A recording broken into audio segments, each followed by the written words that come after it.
Good morning, students, and my dear friends. I'm Dr. Shalini Shukla, and today is 23rd of May 2022, Monday. Motivation of the day is the only one who can tell you you can't win is you, and you don't have to listen. In today's discussion, we are going to cover these articles. So let's start with article number 1 given on page number 1 of Business Standard.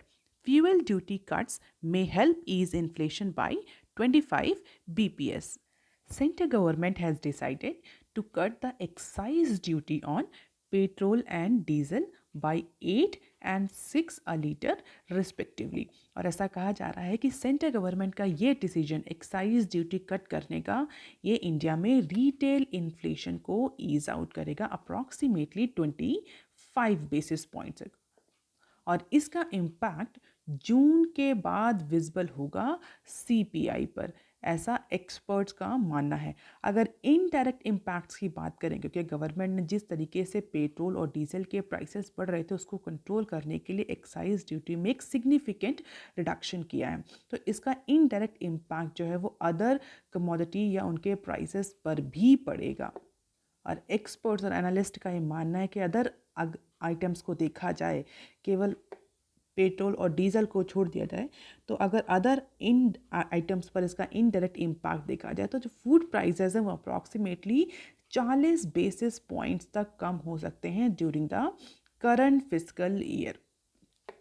हालांकि इसका impact मई के CPI पे बहुत ज़्यादा visible नहीं होगा, क्योंकि कुछ ही दिन बचे हैं मई में, 9 डेज अप्रॉक्सीमेटली बचे हैं। तो जो मई का सीपीआई आएगा, that is consumer price index, उस पर केवल और केवल 7 to 8 बेसिस पॉइंट का रिफ्लेक्शन दिखेगा।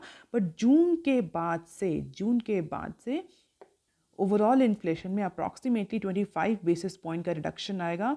अगर फूड प्राइसेस की बात करें, फूड इन्फ्लेशन की बात करें, तो फूड इन्फ्लेशन जो एवरेज इन्फ्लेशन है वो 40 बेसिस पॉइंट तक रिड्यूस होगा for this financial year, that is financial year 23। तो ओवरऑल जो इकोनॉमिक एक्सपर्ट्स हैं उनका ये कहना है कि सीपीआई इन्फ्लेशन जो है वो मई के मंथ में अप्रॉक्सीमेटली 6.5 to 7% ही रहने वाली है। हालांकि इसमें बेस इफ़ेक्ट भी है और जो इनिशियल एक्साइज ड्यूटी कट्स हैं उन दोनों का ही इम्पैक्ट मई के सीपीआई में देखने को मिलेगा। तो 7 to 8 बीपीएस जो इम्पैक्ट है that is all because of the excise duty cut और लो बेस इफ़ेक्ट पिछले साल इसी पर्टिकुलर टाइम पीरियड में, यानी मई के मंथ में जो इन्फ्लेशन था, सीपीआई था, वो 6.3% था। तो इकोनॉमिस्ट का ये कहना है कि जो इस बार मई में सीपीआई आएगा उसमें दोनों का ही इम्पैक्ट दिखेगा, लो बेस इम्पैक्ट भी देखने को मिलेगा, इसके अलावा जो इनिशियल इम्पैक्ट है एक्साइज ड्यूटी कट्स का वो भी विजिबल होगा। तो थोड़ा सा रिडक्शन सीपीआई और रिटेल इन्फ्लेशन में देखने को मिलेगा। And these are the other food commodities or the item where government is likely to take the steps. अभी फ़िलहाल के लिए पेट्रोल और डीजल के जो एक्साइज ड्यूटी है उसमें रिडक्शन किया है। हालांकि अगर अदर कमोडिटीज़ को देखें जिनकी इन्फ्लेशन कंटिन्यूसली बढ़ रही है, उसमें भी ऐसा कहा जा रहा है गवर्नमेंट इस तरह के कोई स्टेप्स ले सकती है in order to control the inflation, जो कि इस समय सबसे बड़ा चैलेंज गवर्नमेंट और आरबीआई के लिए बना हुआ है। And this is the retail inflation graph of wheat, तुअर दाल, urad, refined oil, petrol, diesel, and overall inflation. So this double line indicates the overall inflation, and this different lines indicates the inflation, the price increase for different commodities since July 2021. और अगर हम recently ये graph देखें तो ये हर case में, हर commodity के case में जो इन्फ्लेशन है वो इंक्रीज होता हुआ हमें दिख रहा है। And to ease the price burden, the other changes and government can propose are these. तो पेट्रोल और डीजल में जो एक्साइज ड्यूटी कट करने के अलावा ये कुछ और चेंजेस भी हैं, डिसीजंस भी हैं जो गवर्नमेंट ने लिए हैं in order to control the inflation, जैसे कि 200 रुपये की सब्सिडी पर gas cylinder up to 12 cylinder specially for Ujjwala scheme, तो जिससे 90 मिलियन जो बेनिफिशरीज हैं वो बेनिफिट होंगे। प्लास्टिक प्रोडक्ट्स, नेफ्था और प्रोपाइलिन ऑक्साइड के लिए भी जो कस्टम ड्यूटी है स्पेशली रॉ मटेरियल और इंटरमीडिएट प्रोडक्ट्स पर, उसको भी रिड्यूस किया है। इसके अलावा स्टील और कोकिंग कोल के कुछ रॉ मटेरियल पर इंपोर्ट ड्यूटीज़ भी रिड्यूस करी हैं या उसमें भी में भी गवर्नमेंट ने कुछ रिडक्शन किया है। इसके अलावा एक्सपोर्ट ड्यूटी इंक्रीज करी है कुछ स्टील प्रोडक्ट्स पर और आयरन ओवर पैलेट्स पर। अपार्ट फ्रॉम इट सीमेंट की अवेलेबिलिटी को इम्प्रूव करने के लिए भी कुछ मेजर्स लिए गए हैं जिससे कि जो उसकी कॉस्ट है वो रिड्यूस हो सके through better logistic and better availability. So these are the few decisions that government has taken in case of LPG, cooking coal, steel, cement, plastic products in order to ease out the inflation. और centre के इस decision के बाद से centre ने जैसे ही excise duty में रिडक्शन किया, that decision has been followed by other state including the opposition party led states. So opposition states followed center cut VAT on petrol and diesel. So the tax incidences on petrol and diesel in state has come down more than what was announced by center due to the ad valorem structure and VAT on fuel. जैसे कि राजस्थान में अगर देखा जाए तो VAT को 2.48 पर litre और 1.16 पर लीटर पेट्रोल और डीजल में रिस्पेक्टिवली रिड्यूस किया गया। और सेम ट्रेंड हमें केरल और महाराष्ट्र के केस में भी देखने को मिला। तो ऐसा एंटिसिपेट किया जा रहा है कि इन सब की वजह से जो इन्फ्लेशन है वो कहीं ना कहीं रिड्यूस होगी और इसका इम्पैक्ट जो है वो इंडिविजुअल हाउस होल्ड्स को मिलेगा जो कि अभी इन्फ्लेशन से बहुत ज़्यादा परेशान है। अब देख लेते हैं article number 2 that is given on page number 4 of Business standard. Fiscal punches land on centres balance sheet. तो जिस तरीके से सेंटर गवर्नमेंट और state government excise duty custom duty को रिड्यूस करना तो डेफिनेटली उसका इम्पैक्ट जो सेंटर गवर्नमेंट है स्टेट गवर्नमेंट है उनकी बैलेंस शीट पर उनके रिवेन्यू कॉफर्स पर पड़ेगा। उसी को लेकर के ये न्यूज़ है। देख लेते हैं न्यूज़ क्या है। तो अभी फाइनेंशियल ईयर 23 के केवल और केवल 2 महीने ही ख़त्म हुए हैं और एक्सपर्ट्स का ये मानना है कि ये इंक्रीजिंगली विजिबल हो रहा है कि जब तक कि बहुत बड़ा बूस्ट टैक्स रिवेन्यू में देखने को नहीं मिलेगा या गवर्नमेंट किसी मेजर एक्सपेंडिचर में कट नहीं करती तो गवर्नमेंट अपने फिस्कल डेफिसिट का जो टारगेट है फॉर दिस फाइनेंशियल ईयर 6.4 वो अचीव नहीं कर पाएगी। इसका सीधा मतलब ये कि जो फिस्कल डेफिसिट है वो 6.4% से इंक्रीज़ होगा जिस तरीके से गवर्नमेंट सब्सिडी और इंपोर्ट ड्यूटी एक्सपोर्ट ड्यूटी में रिडक्शन ला रही है उसको देखते हुए कहा जा रहा है कि गवर्नमेंट का जो रिवेन्यू है वो बहुत ज़्यादा इम्पैक्ट करने वाला है। और इसके अलावा एक तो गवर्नमेंट टैक्स कट्स भी कर रही है, सब्सिडी भी प्रोवाइड कर रही है, बहुत सारे अदर इनडायरेक्ट टैक्सेस में भी रिलैक्सेशन दे रही है। इसके अलावा जिस तरीके से गवर्नमेंट एक्सपेंडिचर के प्लान कर रही है स्पेशली इंफ्रास्ट्रक्चर और कंस्ट्रक्शन सेक्टर में, यह देखते हुए एक्सपर्ट का कहना है कि इस बार का इस फाइनेंशियल ईयर का जो फिस्कल डेफिसिट का टारगेट है वो 6.4% तो नहीं होगा। It means it will breach this particular 6.4% threshold value until unless government is not going for any major cuts in the expenditure on the plan of expenditure or there is no or significant or massive boost in tax revenue या किसी तरह का special tax government levy करे या जो expenditure plans हैं उसमें reduction करे। अदरवाइज जो फिस्कल डेफिसिट का टारगेट गवर्नमेंट ने इस फिस्कल ईयर के लिए रखा है 6.4% का, that is bound to be breach. और जो सैटरडे को एक्साइज ड्यूटी कट किया है पेट्रोल और डीजल में उसका इम्पैक्ट 1 ट्रिलियन के फॉर्म में गवर्नमेंट के रिवेन्यू पर देखने को मिलेगा या रिवेन्यू कॉफर्स पर देखने को मिलेगा। और एक्सपर्ट के अकॉर्डिंग ऑफिशियल्स के अकॉर्डिंग क्योंकि अभी केवल 2.5 महीने हम बोल सकते हैं 1.5 महीने ही ओवर हुए हैं इस पर्टिकुलर फिस्कल ईयर में and the impact will be about 85,000 crore. और जिस तरह से हमारे जो फाइनेंस मिनिस्टर हैं उनका ये कहना है कि जितना भी तरह का फाइनेंशियल शॉक या जो भी रेवेन्यू फॉरगॉन होगा that all will be bear by the centre. It means states के जो एलोकेशंस है उसमें कोई रिडक्शन नहीं किया जाएगा। एवरी सब्सिडी बर्डन और tax burden will be bear by centre government. क्यों? क्योंकि अगर देखें basic excise duty, special additional excise duty, road and infrastructure cess, agriculture and infrastructure development cess together constitute excise duty on petrol and diesel and basic ED is shareable with state but SAED, RIC, AIDC are non shareable. तो centre government जो है वो approximately maximum burden bear करने वाली है जो भी subsidies या कस्टम ड्यूटी या एक्साइज ड्यूटी में जो भी रिडक्शन हुआ है। और अगर स्पेशली बात करें जो रिसेंटली एक्साइज ड्यूटी में रिडक्शन किया है गवर्नमेंट ने, that has entirely been made in RIC. RIC stands for Road and Infrastructure Cess. और इससे पहले जो नवंबर में जो कट हुआ था एक्साइज ड्यूटी में 5 रुपये पर लीटर पेट्रोल में और 10 रुपये पर लीटर डीजल में, वो भी RIC में ही था।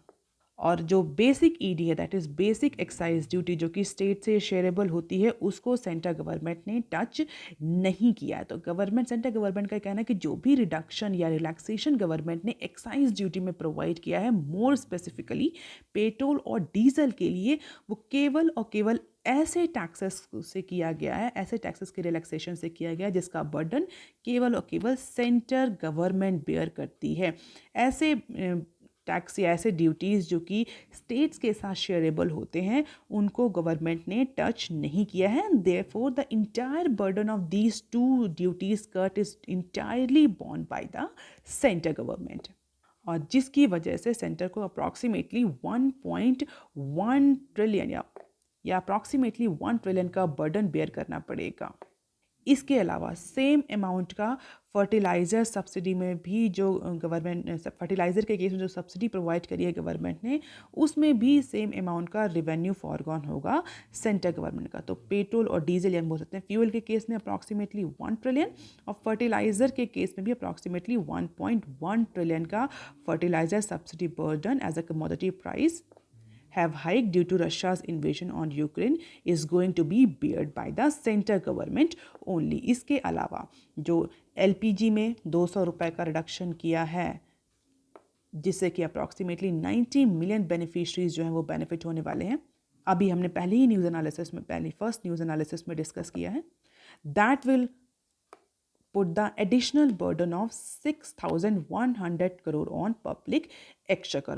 और ये सारे एक्सपेंसेस को देखते हुए इकोनॉमिस्ट, एक्सपर्ट्स, एनालिस्ट का क्लियरली ये कहना है कि 6.4% का टारगेट तो जो गवर्नमेंट ने सेट किया है फिस्कल डेफिसिट का इस फाइनेंशियल ईयर के, definitely this is going to be और बाउंड टू बी ब्रीच्ड। इसका मतलब कि 6.4% से ज़्यादा फिस्कल डेफिसिट होगा इस फाइनेंशियल ईयर में।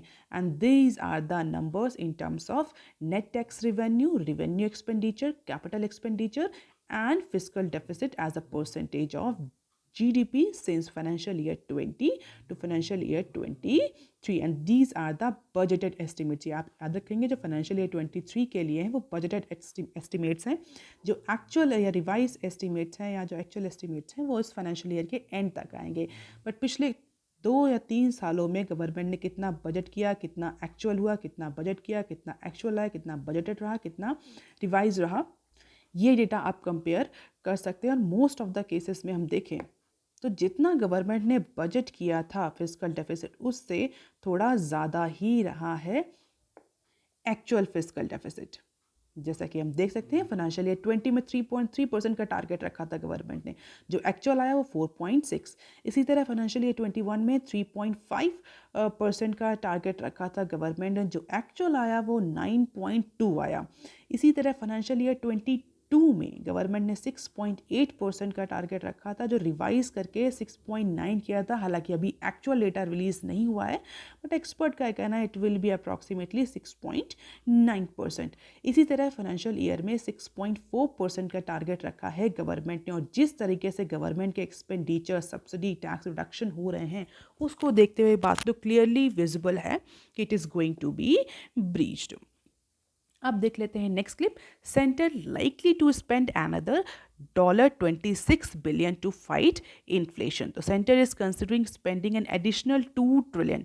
$26 billion means 2 trillion for financial year 23। किस लिए? To cushion the consumers from rising prices and fight multi year high inflation as per the government official. तो इन सब के अलावा जो भी रिसेंटली हम टैक्स रिडक्शन, सब्सिडी और अदर तरह के बेनिफिट्स देख रहे हैं, इसके अलावा गवर्नमेंट जो अप्रॉक्सीमेटली 2 ट्रिलियन और खर्च करेगी। किस लिए? स्पेशली इन्फ्लेशन को टारगेट करने के लिए, ऐसा गवर्नमेंट ऑफिशियल्स का कहना है। And these new measures will be double the 1 trillion hit government revenue could take from tax cuts on petrol and diesel that has been announced by our government on Saturday. तो ये भी इसमें include है और उसके अलावा आगे आने वाले टाइम में और ज़्यादा पॉलिसीज़ या और ज़्यादा टैक्स कट देखने को मिल सकता है। And under this measure government is going to approximately spend 2 trillion और $26 billion for fighting the inflation. अब देख लेते हैं article number 3 that is given on page number 6 of Business Standard. Cautious stand on proposed IPEF likely at Quad Summit। हमारे prime minister Sunday को निकल चुके हैं, जो कि टोक्यो में एक क्वाड की समिट होने वाली है, इन पर्सन क्वाड समिट होने वाली है, along with its counterparts countries that is US, Japan and Australia. तो इस न्यूज़ को समझने से पहले हमें यह समझना पड़ेगा कि क्वाड आखिर बेसिकली है क्या, ये किस इंस्टीट्यूशन का नाम है, कोई फॉर्मल इंस्टीट्यूशन है या कोई इनफॉर्मल इंस्टीट्यूशन है, और क्यों उसको क्वाड बोलते हैं। Quad basically indicates the number 4। तो 4 मीन्स हेयर 4 कंट्रीज। कौन कौन से 4 countries? India, US, Japan and Australia. तो इन चारों की ग्रुपिंग को इनफॉर्मली क्वाड बोला जाता है। अब क्वेश्चन ये उठता है कि ये ग्रुपिंग क्यों बनी, what is the reason behind this grouping.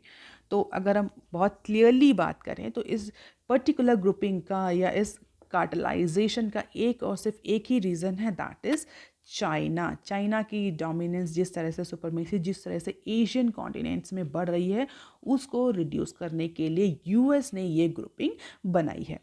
तो चाइना के इकोनॉमिक और मिलिट्री राइज को कब करने के लिए, काउंटर करने के लिए स्ट्रैटेजिकली ये क्वाड ग्रुपिंग बनाई गई है।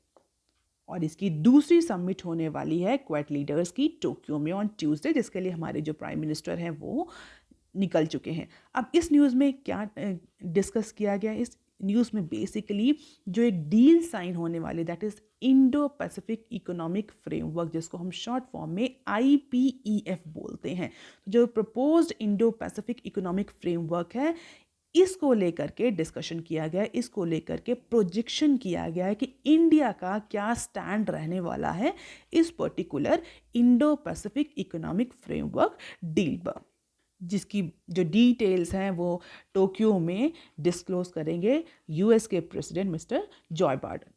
तो जॉय बाइडेन इस पर्टिकुलर डील के बारे में अभी बहुत ज़्यादा डिटेल्स तो पता नहीं है, बट टोक्यो में इस डील की सारी डिटेल्स को डिस्क्लोज किया जाएगा। तो US is very keen for this particular Indo-Pacific economic framework as well as the Quad। क्यों? रीज़न क्या है? तो चाइना की जो इकोनॉमिक और मिलिट्री राइज है उसको कब करना, दूसरा जिस तरह से ट्रंप एडमिनिस्ट्रेशन TPP डील से, ट्रांस पैसिफिक पार्टनरशिप डील से एग्जिट कर गया था उस टाइम पर, तो बाइडेन के लिए इस समय इंडो पैसिफिक कंट्रीज से इंगेज होना बहुत इम्पॉर्टेंट है। That is why US is giving due importance to this particular Quad grouping. तो एक फ्रेश इकोनॉमिक अप्रोच देने के लिए, अदरवाइज इसको बोला जा रहा था कि ये एक मिलिट्री स्क्वाड है, मिलिट्री ग्रुपिंग है अगेंस्ट चाइना, बट अब इसको थोड़ा सा इकोनॉमिक अप्रोच देने के लिए इंडो पैसिफिक इकोनॉमिक फ्रेमवर्क तैयार किया, क्योंकि चाइना इसके बहुत अगेंस्ट है। जब भी इंडिया इस समिट में जाता था या समिट में किसी भी तरीके से पार्ट लेने की कोशिश करता था, चाइना के साइड से बहुत हॉस्टाइल स्टेटमेंट्स आते थे। तो इसीलिए इस पर्टिकुलर क्वाड ग्रुप को किसी मिलिट्री ग्रुपिंग के फॉर्म में ना देखा जाए। तो बाइडेन के लिए it is very important to give it a fresh economic approach and to engage with the Indo Pacific countries after the exit from Trans Pacific Partnership trade deal. हालांकि जो ये IPEF है, ये ट्रेडिशनल फ्री ट्रेड एग्रीमेंट जैसे होते हैं, जैसे हम PFA बोलते हैं, प्रेफरेंशियल ट्रेड एग्रीमेंट्स होते हैं, FTA बोलते हैं, फ्री ट्रेड एग्रीमेंट्स होते हैं, इनके जैसे नहीं, जहाँ पर कंट्रीज़ जो हैं वो टैरिफ कट्स ऑफर करेंगे या दूसरे कंट्रीज़ को ग्रेटर मार्केट एक्सेस प्रोवाइड करेंगे। इस तरह का इसका फॉर्मेट नहीं है अभी तक जो जानकारी आई है, और इसी की वजह से बहुत सारे जो साउथ ईस्ट एशियन कंट्रीज़ हैं including China, they are questioning its relevance, तो इस क्वाड ग्रुप की रेलिवेंस और इस पर्टिकुलर IPEF की रेलिवेंस को लेकर के बहुत सारे साउथ एशियन कंट्रीज जो हैं वो क्वेश्चन मार्क कर रहे हैं। हालांकि इंडिया की क्या पोजीशन है इस पर्टिकुलर फ्रेमवर्क को लेकर के, इंडिया ने अभी अपना स्टैंड क्लियर नहीं किया है। So Biden first spoke about this particular IPEF at the East Asia summit in October last year, जहाँ पर बाइडेन ने एम्फेसाइज किया था कि जो ये नई IPEF है, जो नई ट्रेड डील है, that will actually increase the integration with the partners for the development of Indo-Pacific Economic Framework, and definitely it will facilitate the trade standard for digital economy, technology, supply chain resilience, decarbonization, clean energy, infrastructure, worker standard and other area of shared interest. तो ये सारे areas पर focus बताया था Biden ने कब, east Asia summit में, जो कि अक्टूबर लास्ट ईयर हुई है।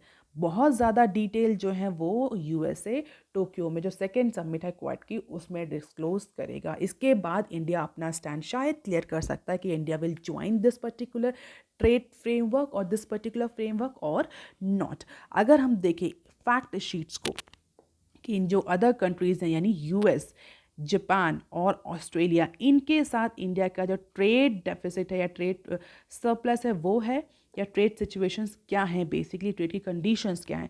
तो अगर हम देखें लास्ट 2 साल का डेटा यहाँ पर कंपेयर किया गया, यानी फाइनेंशियल ईयर 21 का और फाइनेंशियल ईयर 22 का डेटा दिया हुआ है, जहाँ पर इंडिया के एक्सपोर्ट और इम्पोर्ट का डेटा ग्राफ के फॉर्म में रिप्रेजेंट किया गया है।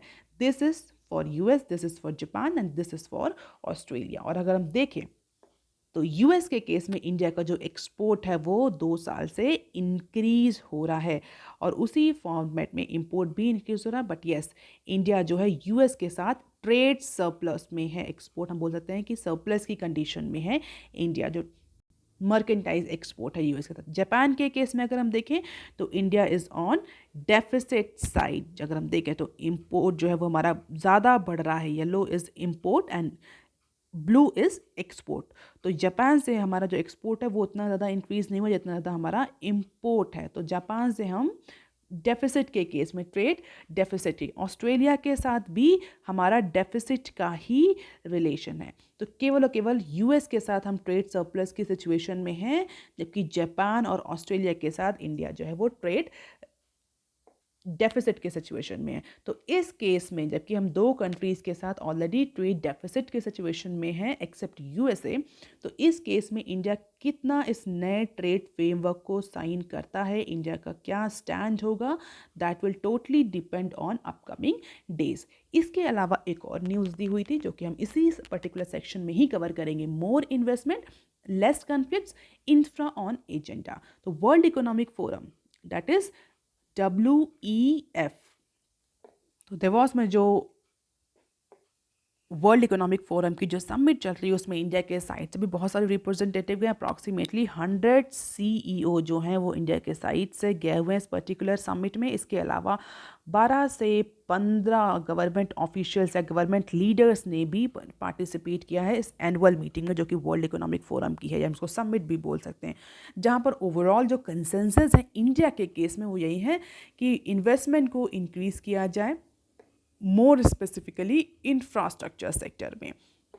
तो कुछ इंपॉर्टेंट इश्यूज़ पर डिस्कशन हुआ जहाँ पर investment, conflict reduction, infrastructure development के बारे में डिस्कशन किया। और CEOs ने भी बोला, जो हमारे रिप्रेजेंटेटिव्स थे जो इंडिया के साइड से गए थे, उन्होंने बोला कि India is doing well for fighting the COVID-19 pandemic. इसके अलावा गवर्नमेंट लीडर्स और जो एसोसिएट्स हैं वो भी वर्ल्ड को ये भी बताना चाहते हैं कि उनका अप्रोच जो यूक्रेन को लेकर के, जो इंडिया का अप्रोच है या यूक्रेन क्राइसिस को लेकर के, जिसके लेकर हमेशा इंडिया क्रिटिसाइज होता है, तो वहाँ पर इस बात पर भी एम्फेसाइज किया गया कि इंडिया का जो अप्रोच है वो बहुत ही बैलेंस्ड अप्रोच है।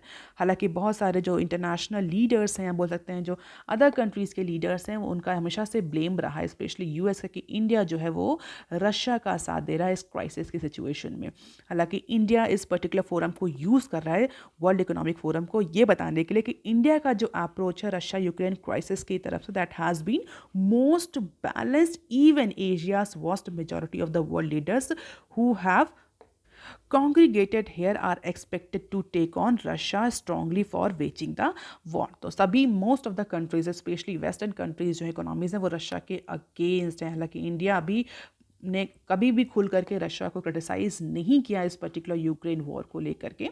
तो इंडिया वर्ल्ड इस पर्टिकुलर फोरम को यूज़ कर रहा है ये भी पोर्ट्रे करने के लिए कि इंडिया का जो स्टैंड रहा है इस पर्टिकुलर रशिया यूक्रेन क्राइसिस पर, that has been more balanced in compare to the western countries, in compare to the other countries. इसके अलावा जो अदर की इश्यूज रहे वो climate change, crypto currency, role of multinational institution and rising cost across the world. तो apart from investment, कोविड-19, infrastructure, Russia Ukraine crisis, our officials and representatives have also discussed about the climate change, crypto currency, role of multinational institutions and rising cost across the world. तो इन सारे points पर discussion हुआ। अब देख लेते हैं some other news clips. New audit rule book for SPACs in offing. तो स्पेशल पर्पस एक्विजिशन कंपनीज के लिए, जिसको शॉर्ट फॉर्म में हम SPAC बोलते हैं, स्पेशल पर्पस एक्विजिशन कंपनीज, तो इनके ऑडिटिंग के लिए गवर्नमेंट इज नाउ पॉन्डरिंग और considering to prescribe a new reporting and auditing mechanism. और ऐसा कहा जा रहा है कि इस नए रूल में, यानी जो प्रिस्क्राइब्ड है प्रपोज रूल बुक है, इसके according now government is legalising these SPACs and allow their listing on stock exchanges। तो according to the official of Ministry of Corporate Affairs MCA के according जो नए रूल आ रहे हैं उसमें इन सारी जो स्पेशल पर्पस एक्विजिशन कंपनीज हैं SPACs हैं, इनको लीगलाइज किया जाएगा और इनकी स्टॉक मार्केट में लिस्टिंग भी अलाउ करी जा सकती है। हालांकि अभी मिनिस्ट्री ऑफ कॉर्पोरेट अफेयर्स जो बहुत सारे राउंड ऑफ कंसल्टेशन डेलिब्रेशंस में जाएगी डिफरेंट स्टेक होल्डर्स के साथ में, जस्ट टू प्रपोज और before to propose this fresh set of amendments to the Companies Act. क्योंकि अगर ऑडिटिंग प्रोसेस में या मैकेनिज्म में चेंज होगा, स्पेशली इस तरह की कंपनीज में, तो कंपनी एक्ट में भी चेंज करना पड़ेगा। तो SPACs के रेगुलेटरी फ्रेमवर्क में चेंज गवर्नमेंट एंटिसिपेट कर रही है। लेट्स सी किस तरीके से ये नई रूल बुक आती है, जब आएगी तब हम इसको डिटेल में डिस्कस करेंगे।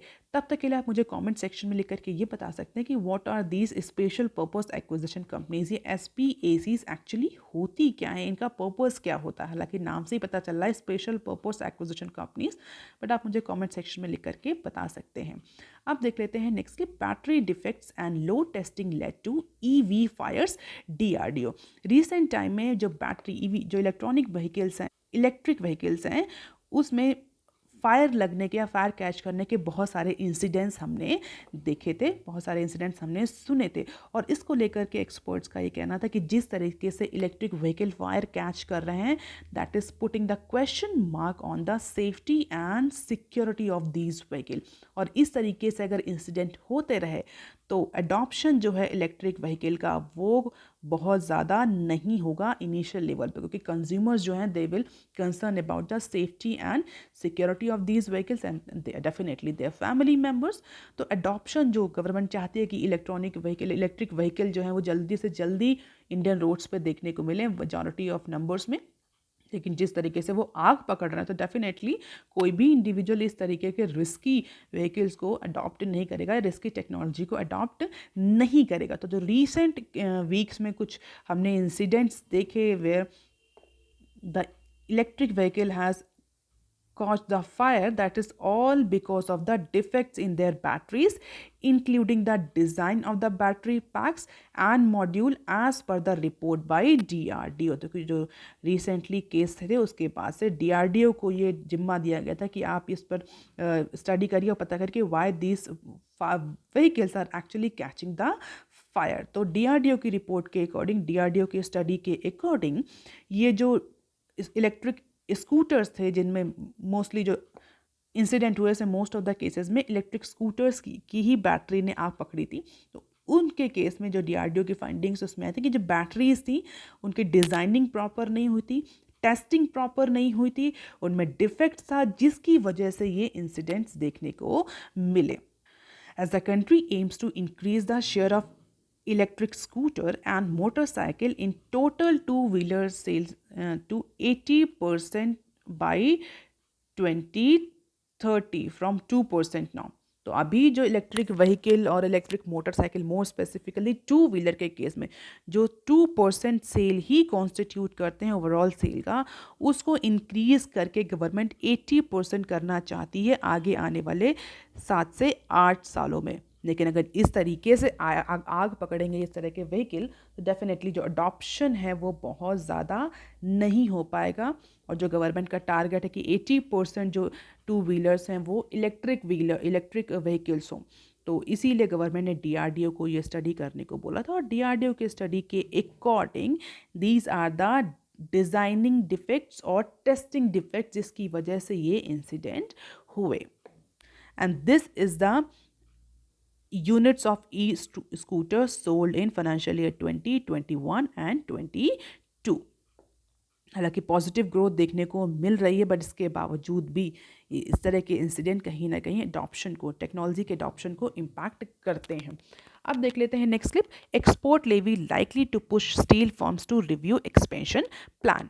तो जिस तरीके से नए स्टील के एक्सपोर्ट पर हम बोलें कि जो नए तरीके से टैक्स इम्पोज किया गया, एक्सपोर्ट ड्यूटीज इम्पोर्ट करी गई हैं, these new levy on steel by government on Saturday में prompt the steel companies to review their massive capacity expansion plan। तो अभी हमने पहली ही न्यूज़ में डिस्कस किया था कि जो स्टील के जो रॉ मटेरियल हैं, स्टील के केस में एक्सपोर्ट ड्यूटी गवर्नमेंट ने बढ़ा दी है, जिसका इम्पैक्ट जो स्टील मैन्युफैक्चरिंग कंपनीज हैं उनके एक्सपेंशन प्लान पर, मोर स्पेसिफिकली कैपिटल एक्सपेंडिचर या कैपेसिटी जो एक्सपेंशन प्लान्स हैं उन पर देखने को मिलेगा। Now firms will actually reconsider their massive capacity expansion plan. Major private sector steel producers says the capacity expansion plan were actually based on the assumption in the sale mix between domestic and export market। अब चूंकि export duty बढ़ा दी है तो जो international market है उस पर जो सेल है वो कहीं ना कहीं इम्पैक्ट करेगी। कॉस्टली होगी स्टील, कॉस्टली होगी तो डिमांड जो है वो उसकी डिक्रीज करेगी इंटरनेशनल मार्केट में। हालांकि डोमेस्टिक मार्केट में एक्सपोर्ट डिस्करेज होगा तो डोमेस्टिक मार्केट में स्टील सस्ती होगी, इसी वजह से गवर्नमेंट ने डिसीजन लिया है। बट जो स्टील मैन्युफैक्चरिंग कंपनीज हैं उनका ये कहना है कि हमारी जो सेल थी, जो सेल के प्रोजेक्शंस थे, वो दोनों ही मार्केट पर के अकॉर्डिंग थे कि डोमेस्टिक में इतनी सेल होगी, इंटरनेशनल मार्केट में इतनी सेल होगी, और उसके अकॉर्डिंग हम कैपेसिटी एक्सपेंशन करेंगे। अब चूंकि गवर्नमेंट ने नई एक्सपोर्ट ड्यूटी हमारे पर लगा दी है, जिससे कि जो हमारी इंटरनेशनल सेल है वो इम्पैक्ट करेगी, तो हम क्या कहते हैं, हमें ज़्यादा कैपेसिटी एक्सपेंशन पर जाने की ज़रूरत ही नहीं पड़ेगी, केवल डोमेस्टिक मार्केट के लिए ही प्रोड्यूस करेंगे। तो इसका इम्पैक्ट जो हमारे एक्सपेंशन प्लान से उन पर पड़ेगा। हो सकता है कि जो हम एक्सपेंशन प्लान से, कैपेसिटी एक्सपेंशन या कैपिटल एक्सपेंडिचर के प्लान से, उनको नेक्स्ट फिस्कल ईयर के लिए पोस्टपोन कर दें as per the recent excise duty और एक्सपोर्ट ड्यूटी इंक्रीज। अब देख लेते हैं next clip. Discom dues to gencos rise again amid the coal crisis. तो जिस तरीके से कोल क्राइसिस बढ़ रही है, ऑलरेडी हमारे जो डिस्ट्रीब्यूशन कंपनीज हैं, इलेक्ट्रिसिटी डिस्ट्रीब्यूशन कंपनीज, तो ऑलरेडी बहुत ज़्यादा ड्यूज़ में कवर थी, और जिस तरीके से कोल क्राइसिस हो रही है तो और ज़्यादा ये ड्यूज़ जो है वो इंक्रीज़ हो रहे हैं as per the recent information. So dues of state own power distribution companies, जिसको हम शॉर्ट फॉर्म में डिस्कॉम बोलते हैं, टू पावर जनरेटर, जिसको हम शॉर्ट फॉर्म में जेनकॉन्स बोलते हैं, have touched 1.19 trillion at a time when countries also battling a coal and power shortage crisis. And the lion's share of the dues is to privately owned or independent power producer, while renewable power units continue to see an increase in their dues. Despite of so many incentive schemes announced in 2020 to assist the DISCOM to clear their dues, तो इसके बावजूद भी अगर हम देखें तो ड्यूज़ जो हैं वो कंटिन्यूसली इंक्रीज हो रहे हैं। कोल क्राइसिस की सिचुएशन में ये ड्यूज़ जो हैं वो और ज़्यादा बढ़ रहे हैं डिस्ट्रीब्यूशन कंपनीज के लिए। और अगर देखें the dues to central government gencos which primarily include NTPC and NHPCs that have actually witnessed a 25% increase.